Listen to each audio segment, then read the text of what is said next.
Hello, hello, hello, Geminis. I don't even know where I got that from. Hello, hello, hello. I don't know. I have to think about it, but it's from some movie. I'm sure you guys know. How are you guys doing, Gemini? I hope you are doing well since we are now in Taurus season. I don't know if you could feel a shift, but I definitely can. And for Tauruses, I think their most important qualities is knowing when they're working too much, taking too much on, and need a vacation, need a break, need to have fun. So I don't know if that's what you guys are feeling, but it can just get overwhelming to work and pay bills and do the same 9 to 5, humdrum cycling bullshit. And so it's just like, I just feel like there's this sense of having fun and going out and doing things and being happy and eating and having good sex. You know what I mean? Something along those lines, Gemini. I'm sure you're doing that, or I hope you are doing that.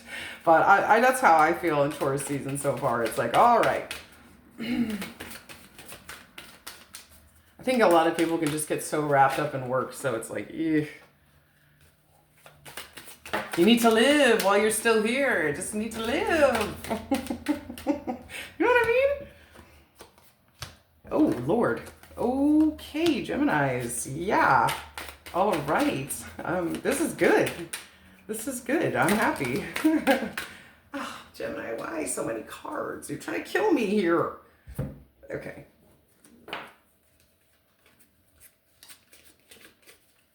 Ten cards, Gemini? Really? I can't keep up with this. All right. I'm going to put these ones over here on the side because I'm just going to whoop through those real fast. But you have the moon, which is good. I kind of feel like maybe you're on this journey of doing some shadow work. Maybe cleansing out some old nasty burdens that you've been carrying with you for a long time or even a lifetime. I just kind of feel like you're focusing on yourself. Maybe you're dealing with some inner secrets going on. I feel like you're just kind of desperately trying to find this light, this pathway. In order to do so, you have to become a full moon. And in order to do that, you have to get rid of the dark side of the moon. So I kind of feel like that's what's going on. I don't know if you feel in this place of like the unknown and not knowing what's going on or which direction to take, or maybe you just don't know what the hell's going on in your life right now. And you're like, please, somebody send me an SOS. It's really just when people get into that place in their life where they're just kind of like, what is going on? Or am I going anywhere? What am I doing? I don't know what the hell I'm doing, or I don't know what's going on. That's when you need to really go inward and just kind of figure out what it is you truly want in life and do that.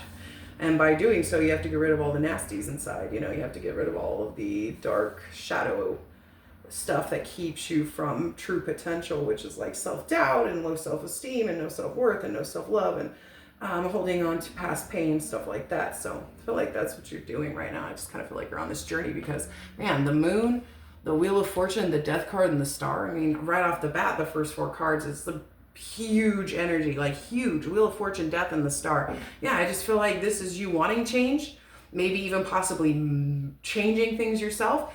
You're wanting the wheel to turn, or life is turning the wheel for you, whether you want it or not. And it's turning to you letting go of the old you, because the Death card's here. It's almost like you're resurrecting out of your old ashes. It's like, okay, everybody gets in that place, and no matter if it's 10 times a year, once every 10 years, where it's like, I need to die off this old part of me. It's just holding me back. It's weighing me down. I'm tired of carrying this person on top of me that I'm not even that person anymore. I've just been holding on to it or trying to exist through it. And so I just kind of feel like you're rising through your ashes, or at least that's what life is kind of changing for you. Like, oh, you're lost, you're confused, you don't know where you're at, you don't know what you're doing, or you know what I mean? Well, here, I'll show you. Die off the old you. And that just brings a more hopeful aspect into your life. As you're moving into May, I just kind of feel like you're more hopeful and hoping things will work out in your favor. And there's things that you're wishing for and hoping for and desiring, and you're having more faith in yourself and in life and in spirituality. So I just feel like it's absolutely beautiful. And I mean, it really is just one big cycle here. It's absolutely a beautiful cycle of just feeling lost, but allowing change to happen, dying off that old part of you, becoming more positive, more hopeful, more faithful, and more spiritual. And then you start to really invest in things that will benefit you. You know what I mean? It's really beautiful, Gemini. I feel like there's this sense of investing in yourself and putting a lot of work into yourself and into things that you know will be worth investing in, whether it's a certain job or a relationship, or yourself. I just kind of feel like there's you looking at this empty field and going, I want to till this, I want to seed this, I want to water this, I want to plant this, and I want to watch this grow because I know this is going to be worth investing in. You know what I'm saying? So I don't know what this is, but I just kind of feel like once you do finally let go of this old shadowy dark side of you and let go of this old past you that you've been just carrying around like a dead skeleton, you know what I mean? Like this dead body on your back. Once you release that, that's when you're going to really start to just feel the shift of I'm more hopeful about life, and I have more faith in myself, and there's things that I want and I wish for and I deserve, and I'm going to do whatever it takes to have that because I deserve that. I mean, it's really beautiful. Huge change in your life right now as you're going into May. So I think May is going to bring a lot of clarity for you if you allow this to happen. Right in the middle of the whole thing is the Ace of Cups, and I kind of just feel like this is you putting a lot of love into yourself. The Ace of Cups represents a brand new beginning in love, or a brand new beginning in love for yourself. And so if somebody's searching for a brand new beginning in love, they need to love themselves first. You can't just go, oh, I want to fall in love. I want a new person to love and spend the rest of my life with, but I hate myself. Like, duh. Geminis, I know you're smarter than that. So I just kind of feel like I think this is just a big, massive shift and change for you personally to start loving yourself, start investing in yourself, and doing things that you know are what's best for you, and letting go of the old dead you that kind of maybe you've been dormant for a while or been carrying around a whole bunch of burdens. And I don't know, it's just like love yourself, love yourself, love yourself. Know you're worth it. Know what it is that you truly want in life and go after it. Don't be scared. You don't second guess. Don't overthink. Just do it. That's what life's about taking risks. No matter what the end result is, at least you went for it instead of just staying in your little bubble for the next 6 years and being bored and miserable out of your mind. You know what I mean? Queen of Wands, Seven of Cups, Five of Cups, High Priestess, and the Two of Pentacles. Yowza. This is a whole different energy over here.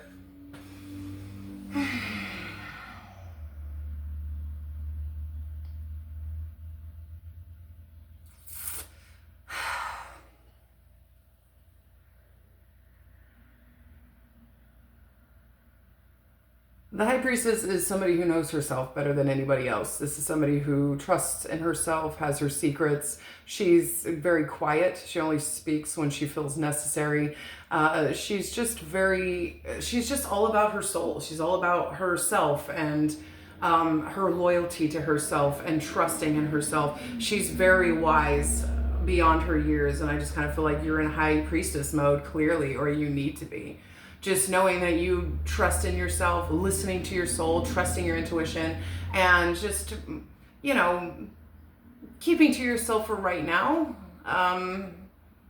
Because I do see the Five of Cups and the Seven of Cups. I just kind of feel like there's some things that you're still holding on to, but I kind of just feel like with that High Priestess, it's like trusting in your intuition to know it's okay to accept past losses. It's okay to walk away and move on from past losses. It's okay to continue on the journey. You don't have to stand there crying for years and years and years, or months and months and months, or weeks and weeks and weeks over some kind of loss. And this is an emotional loss. So maybe a death of a loved one, or a divorce, or a loss of a friend, or something like that. Like, it's like an emotional connection, and it's such a big loss that I just kind of feel like you've been crying over it focusing on it, even though you have other cups around you that love you, care about you, that are even interested in you and have love to give. You're just still wallowing over this one empty or this two empty cups that maybe you're still just kind of crying over. But with the high priestess being the higher energy here, it's like, no, trust in your intuition. Know it's okay to move on, accept the loss and move on. You don't need to stay here anymore. This is not where you need to be. You need to move on. And with the Seven of Cups, usually this is somebody who's like fantasizing, daydreaming, doesn't really know what they want in love. But for me, in this particular situation with the big cup right in the middle, I feel like the cup you need to choose is yourself. You need to love yourself. You need to pick yourself. You need to put yourself first. And that will put you in this place of drive and determination and passion and confidence and self-esteem and even sexuality. Will just really raise you up as far as confidence and self-esteem and passion and drive goes. It just takes you into that place.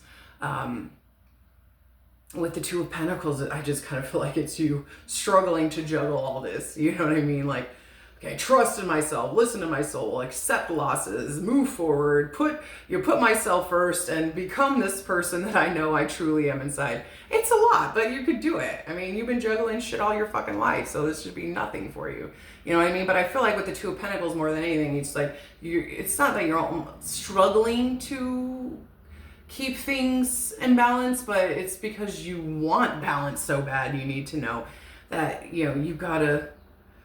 And the Two of Pentacles too, now that I'm thinking about it, it's almost like you just like looking at, like juggling two balls and almost looking at each ball like, do I stay where I'm at or do I go? Do I move forward? Do I love myself or do I just still wallow here over this past loss? But I just kind of feel like if you keep yourself balanced, if you choose you, and if you become more positive, more confident, more driven, more passionate about life and yourself, and have more self-esteem, it's going to be really easier for you to accept whatever this emotional loss is to you and move on from it, because just standing there crying over this one cup is a waste of time.